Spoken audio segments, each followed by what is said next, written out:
तो सारी थीम हम ऑलमोस्ट बजट के अनुसार ही कर रहे हैं इस समय, क्योंकि बजट बहुत दूर नहीं है। आप 23 तारीख को वित्त मंत्री को भाषण देते हुए देखेंगे सभा के अंदर, और साथ ही वो बताएंगे कि इस बार का बजट कैसे होगा।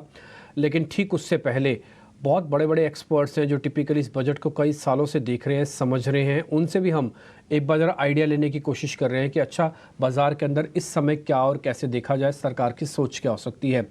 असल में बजट पर सरकार खपत को बढ़ावा देने के लिए किस तरह के अहम फैसले ले सकती है। साथ ही तीसरे कार्यकाल में अफोर्डेबल हाउसिंग जैसे सेगमेंट्स हैं, क्या ये बरकरार रहेगा। इस पर बातचीत करने के लिए हमारे साथ HDFC लाइफ के चेयरपर्सन के मिस्त्री जुड़ रहे हैं। मिस्टर सर, बहुत बहुत शुक्रिया। First of all thank you very much, आपने आज हमारे लिए फिर से टाइम निकाला, और आपके इंटेलिजेंस और आपका लंबा चौड़ा एक्सपीरियंस ना केवल कंपनीज को संभालने का बल्कि इकॉनमी को भी समझने का, वो आज हमारे काम आएगा। बहुत बहुत शुक्रिया। First of all thank you very much. Sir, मैं फर्स्ट क्वेश्चन से शुरुआत कर रहा हूँ। पिछले 10 साल में हमने देखा गवर्नमेंट ने रेवोल्यूशनरी चेंजेस किए डिफेंस के अंदर, रेलवेज के अंदर, अफोर्डेबल हाउसिंग को भी फोकस में रखा। ये जो मोदी गवर्नमेंट 3O है, ये कहाँ पे ज़्यादा फोकस करेगी सर इस बार? ये पुराने वाले ही चीज़ों पर या फिर कुछ नया आएगा? देखिए, मेरे हिसाब से जो बजट आएगी ना, उस that budget will revolve around 6 pillars. पहला पिलर रहेगा ग्रोथ, क्योंकि हमने इंडिया में इतना अच्छा ग्रोथ किया है। We are the fastest growing major economy in the world at a time जब भी पूरी दुनिया में डिफिकल्टी चल रही है, ग्रोथ नहीं आ रही है इकोनॉमी के अंदर। We are standing out, we are doing extremely well. We grow 8.2% last year.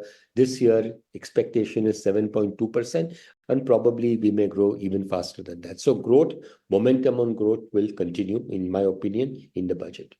Second focus of the budget, according to me, will be employment generation. आपको जितना employment create कर सकते हैं वो अच्छा है हमारे लिए, क्योंकि employment create करने से you are generating income in the hands of people. जब आप इनकम जनरेट करते हैं तो आपको ऑटोमेटिकली कंजम्पशन बढ़ता है। अगर आपका कंजम्पशन बढ़ता है तो फिर demand for goods and services increases, और जब demand for goods and services increases, जो लोग मैन्युफैक्चर करते हैं, जो लोग सर्विसेज प्रोवाइड करते हैं, उनको they need to do more and more of that. So इससे उसके हिसाब से more and more jobs get created. So इससे क्या होता है, मल्टीप्लायर इफेक्ट होती है इकोनॉमी में, and things keep the momentum keeps building. So consumption के लिए, एम्प्लॉयमेंट जनरेशन के लिए कुछ मेजर्स रहेगी। हाउसिंग बहुत is a big employment generator. Housing is the second largest employment generator in the country after agriculture. तो मेरे हिसाब से अफोर्डेबल हाउसिंग के लिए कुछ ना कुछ बेनिफिट रहेगी। इंफ्रास्ट्रक्चर के लिए कुछ ना कुछ रहेगा। थर्ड पिलर होगा कंजम्पशन का। कंजम्पशन थोड़ा स्लो डाउन हो गया है इकोनॉमी में, और कंजम्पशन बूस्ट करने के लिए कुछ मेजर्स शायद होंगे। अभी क्या मेजर्स होंगे वो हमको देखना है, but may be at the lower end of the segment कुछ चेंजेस होंगे GST रेट्स पे, देखने चाहिए। We need to sort of look at that. और दूसरा, द अदर थिंग इज कि जो हम लोग जो tax rates, direct tax rates जो आज है, शायद उसमें थोड़ा ट्वीकिंग हो सकता है। जब भी कॉर्पोरेट टैक्स रेट 25% किया, it was a sharp drop from 30% plus to 25%। आपने देखा कि corporate tax collections increase significantly.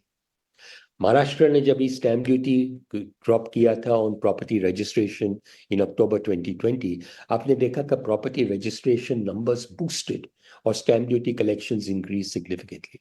तो हमने देखी है बहुत बार, बहुत जगह पे, not just in India, even globally, that when there is a reduction in tax rates, automatically compliance increases, tax collection increases, productivity increases, and incentive to work increases. So in some way, if we can see some Keki sir change. जी, Keki sir नमस्कार, अभिषेक बोल रहा हूँ। Sir, आप जो खपत वाली बात कर रहे थे ना, उसमें देखिए जो दो चैलेंज है। एक तो ये कि इंटरेस्ट रेट्स ऊपर हैं, तो निश्चित तौर पर जो पर्सनल जो सेविंग है वो कम है लोगों की, और दूसरी सरकार उसको बढ़ाना चाहती है खपत को। अब दोनों दो विपरीत दिशा वाली चीज़ है। सर, ये होगा कैसे, और आप मुश्किलें कहाँ पर देख रहे हैं?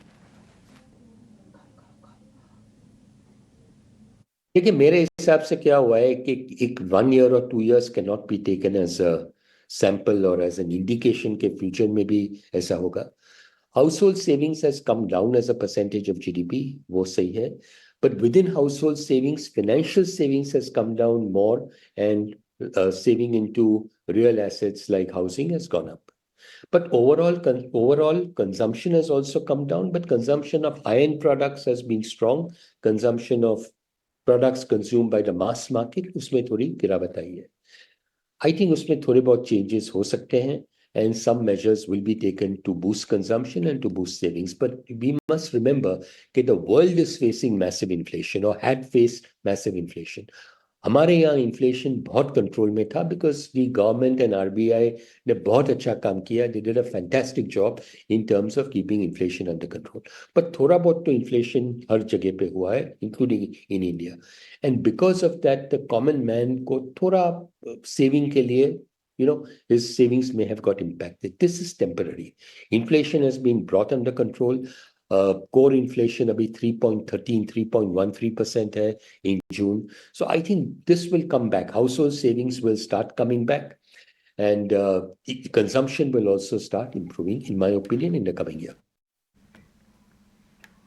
Alright Keki sir, good morning. मैं सृष्टि बात कर रही हूँ. एंड जो आप महंगाई के ऊपर अपना टेक बता रहे थे, उसी से रिलेटेड एक सवाल है. जहाँ पे महंगाई काबू में आई तो क्या अब ब्याज दरों में कमी आएगी और क्या इकोनॉमी को इससे फायदा होगा? बिल्कुल सही है.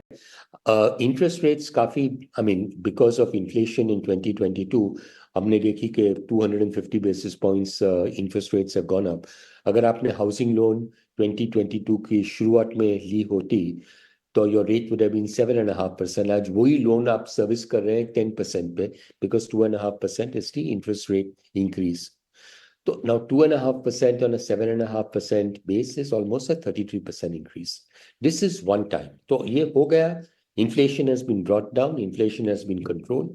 मेरे हिसाब से by the time we come to the end of the last quarter of the year, last quarter of the calendar year, आपको शायद थोड़ा interest rate में reduction दिख सकते हैं. This is a dynamic thing क्योंकि बहुत से factors determine करते हैं where interest rates are, where inflation would end up. Today everything looks very nice because your monsoons की जो outlook for monsoons is not just good, it is very good. It should be above normal. तो ये सब देखते हुए मेरे हिसाब से inflation, even food inflation, which has been a little high, वो भी कम होनी चाहिए by the time we come to the latter part of the year, and therefore we may start seeing some rate reduction at that time. क्योंकि sir आप ये बात कह रहे हैं कि अगर कॉर्पोरेट टैक्स में कटौती होती है तो कंपनी और इकोनॉमी को तो बेनिफिट होगा, लेकिन इंडिविजुअल टैक्सेशन को लेकर क्या हो सकता है? सरकार इसमें क्या फैसला ले सकती है कुछ? देखिए, मेरे हिसाब से आपने जो कॉर्पोरेट टैक्स रेट कम किया और आपकी कलेक्शन इतनी बढ़ गई. Similarly in my view, if you reduce the maximum marginal tax rate for individuals from 39% to a lower number. Earlier it used to be 30 and 31%. अब थोड़ा कम करेंगे तो इंसेंटिव काम जो प्रोडक्टिविटी होती है, productivity in my opinion will improve, compliance will improve, and you would see even higher tax collection in a lower tax regime than you are seeing today. This is my personal opinion. We've seen this in other countries also कि जब आप tax rate थोड़ा कम करते हैं तो automatically you start seeing that tax compliance improves and tax collection goes up because productivity increases.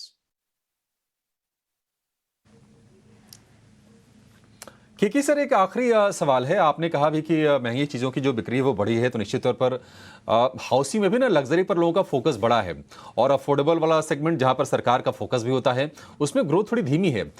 तो आप sir चूंकि इस इंडस्ट्री के वेटरन हैं, दशकों का अनुभव है, आपको क्या लग रहा है कि बजट में इस सेगमेंट को बूस्ट देने के लिए कोई कदम आएगा सरकार की तरफ से?